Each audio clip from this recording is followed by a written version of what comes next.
সালাম আলাইকুম দর্শক। আজকের পত্রিকার একটি হট খবর, সেটা হচ্ছে মাদ্রাসার এক ছাত্রী, বয়স তার 15, সে তার বয়ফ্রেন্ডে নিয়ে এক জায়গায় ঘুরতে গেছে। আমাদের দেশের ঘটনা।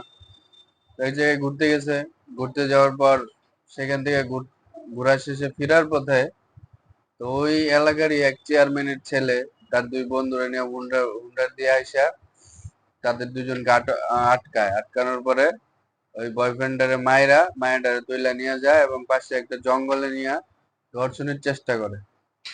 তো মায়েরা তখন অনেক চিৎকার চেঁচামেচি করার পর রাস্তা দিয়ে পুলিশ যাইতেছিল, পুলিশরা পরে ওইখানে যাওয়ার পর ওরা পালায় যায়। এই হচ্ছে আমাদের দেশের ঘটনা।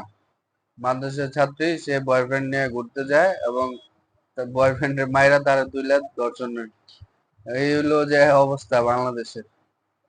কেউ কাউরে ছাড়ে না, আর সুযোগ পাইলে সবাই দর্শন করতে চায়।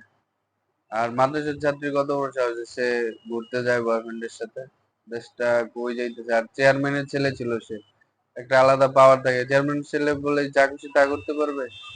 সে আটক হয়েছে, তো দেখা যাক তার শাস্তি হোক, এটাই চাই।